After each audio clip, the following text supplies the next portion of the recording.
शादी की वर्षगांठ की पूर्व संध्या पर हम दोनों पति पत्नी बालकनी में साथ में बैठे चाय ले रहे थे। खिड़की खुली थी।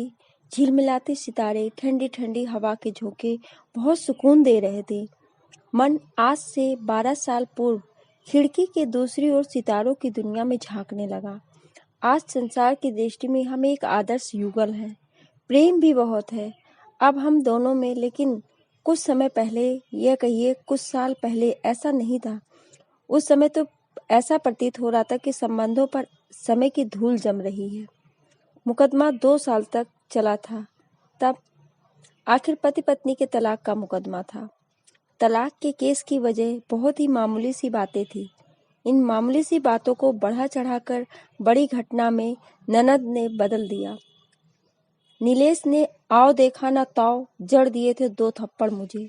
मुझसे ये अपमान नहीं सहा गया। ये मेरे आत्मसम्मान के खिलाफ था। वैसे भी शादी के बाद से ही हमारा रिश्ता सिर्फ पति पत्नी का ही था। उस घर की मैं सिर्फ जरूरत थी। सास को मेरे आने पर अपनी सत्ता हिलती नजर आ रही थी, इसलिए रोज एक नया बखेड़ा।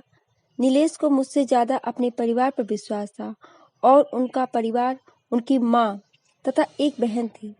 मौका मिलते ही मैं अपने बेटे को लेकर अपने घर चली गई।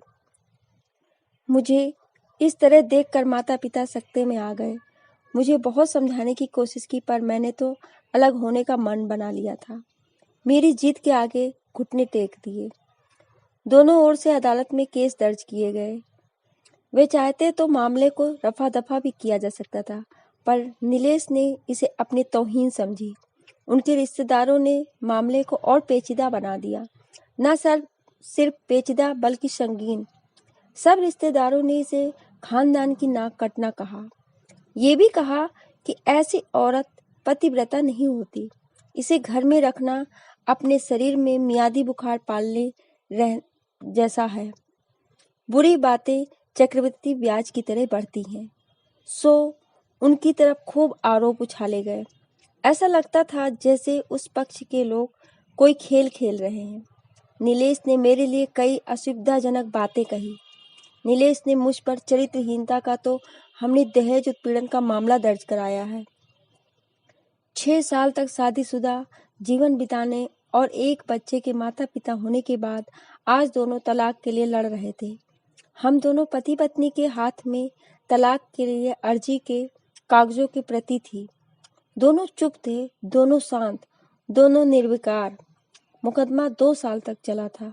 2 साल तक हम पति पत्नी अलग रहे थे और इन 2 साल में बहुत कुछ झेला था। मैंने नौकरी ढूंढ ली थी। बेटे का दाखला एक अच्छी स्कूल में करा दिया था। सबसे बड़ी बात, हम दोनों में से किसी ने भी अपने बच्चे की मनस्थिति नहीं पढ़ी। बेटा हमारे अलग होने के फैसले से खुश नहीं था, पर सब कुछ उसकी आंखों के सामने हुआ था तो वह चुप था। मुकदमे की सुनवाई पर दोनों को आना होता। दोनों एक दूसरे को देखते जैसे चकमक पत्थर आपस में रगड़ खा गए हों। दोनों गुस्से में होते। दोनों में बदले की भावना का आवेश होता। दोनों के साथ रिश्तेदार होते जिनकी हमदर्दी में जरा जरा विस्फोटक पदार्थ भी छुपा होता। जब हम पति पत्नी कोर्ट में दाखिल होते तो एक दूसरे को देखकर मुंह फेर लेते, जैसे जानबूझकर एक दूसरे की उपेक्षा कर रहे हों। वकील और रिश्तेदार अक्सर उनके साथ होते। दोनों पक्ष के वकीलों द्वारा अच्छा खासा सबक सिखाया जाता कि हमें क्या कहना है। हम दोनों वही कहते। कई बार दोनों के वक्तव्य बदलने लगते तो फिर संभल जाते। अंत में वही हुआ जो हम सब चाहते थे, यानी तलाक की मंजूरी। पर थोड़ा सोचने का समय दिया गया। पहले उनके साथ रिश्तेदारों की फौज होती थी। धीरे धीरे ये संख्या घटने लगी। नीलेश की तरफ के रिश्तेदार खुश थे, वकील खुश थे, पर मेरे माता पिता दुखी थे।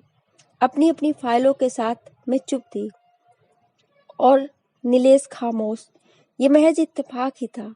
उस दिन की अदालत की फाइनल कार्रवाई थोड़ी देर से थी और अदालत के बाहर तेज धूप सेकने के लिए हम दोनों एक ही टी स्टॉल पर बैठे थे। ये भी महज इत्तेफाक ही था कि हम पति पत्नी एक ही मेज के सामने आमने सामने थे। मैंने कटाक्ष किया, मुबारक हो, अब तुम जो चाहते हो वही होने को है। नीलेश बोला, तुम्हें भी बधाई, तुम भी तो यही चाह रही थी मुझसे अलग होकर, अब जीत जाओगी। मुझसे रहा नहीं गया और मैं बोली, तलाक का फैसला क्या जीत का प्रतीक होता है? नीलेश बोला, तुम बताओ। पर मैंने जवाब नहीं दिया। मैं चुपचाप बैठी रही और बोली, तुमने मुझे चरित्रहीन कहा था, अच्छा हुआ अब तुम्हारा चरित्रहीन स्त्री से पीछा छूटा। नीलेश, वो मेरी गलती थी, मुझे ऐसा नहीं कहना चाहिए था। मैंने बहुत मानसिक तनाव झेला है। मेरी आवाज सपाट थी, न दुख न गुस्सा।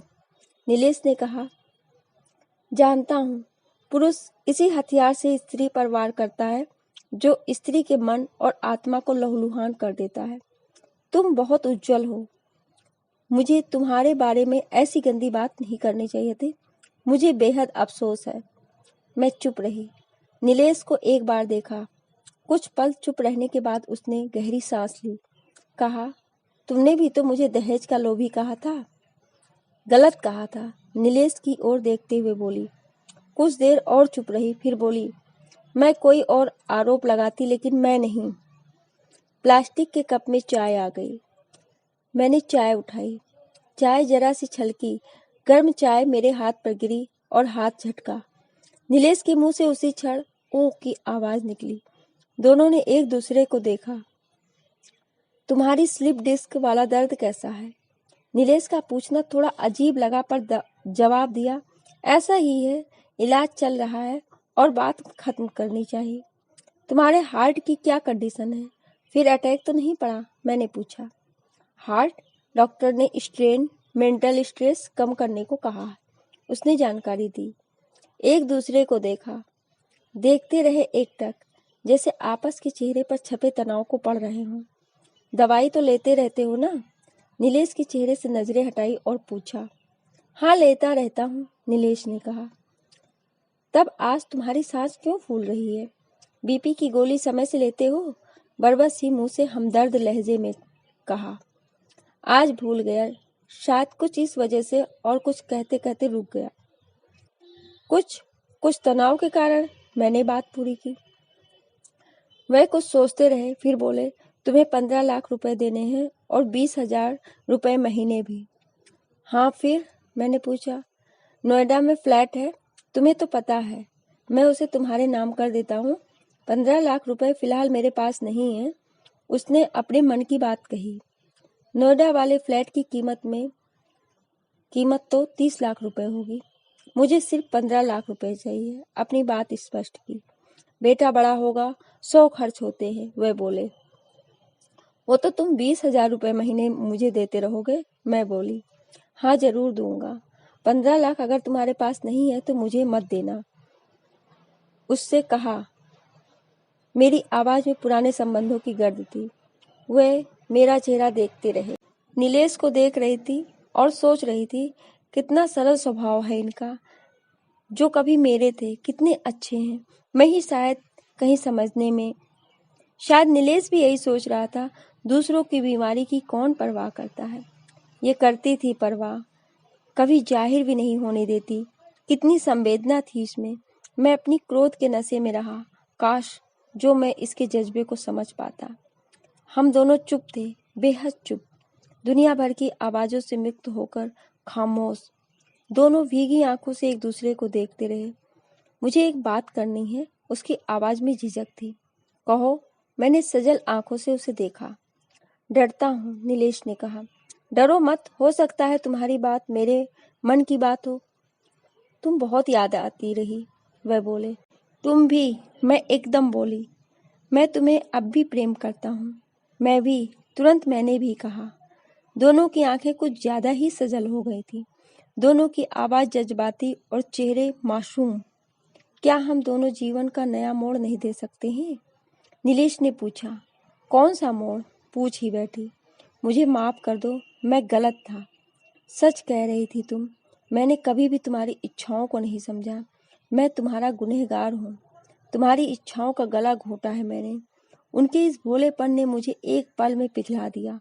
खुद को रोक न सकी और उनकी बाहों में समा गई। उनकी आंखों से झरते आंसुओं से मेरा माथा गीला हो गया। अब हम हमेशा साथ रहेंगे, एक साथ पति पत्नी नहीं बल्कि बहुत अच्छे दोस्त बनकर। ये पेपर, ये अर्जी, मैंने पूछा। फाड़ देते हैं, नीलेश ने कहा और अपने हाथ से तलाक के कागजात फाड़ दिए। हम दोनों उठ खड़े हुए, एक दूसरे के हाथ में हाथ डालकर मुस्कुराए।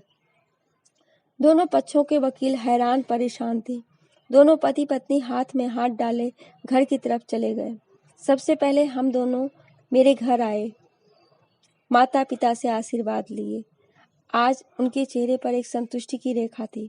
2 साल बाद माँ पापा को इतना खुश देखा था। फिर हम बेटे के साथ इनके घर, हमारे घर, जो सिर्फ और सिर्फ पति पत्नी का था, 2 दोस्तों का था। वक्त बदल गया और हालात भी। कल भी हम थे और आज भी हम ही, पर अब किसी कड़वाहट के लिए कोई जगह नहीं। ये अनोखा संबंध है, पति पत्नी के रिश्ते से भी कुछ ज़्यादा खास।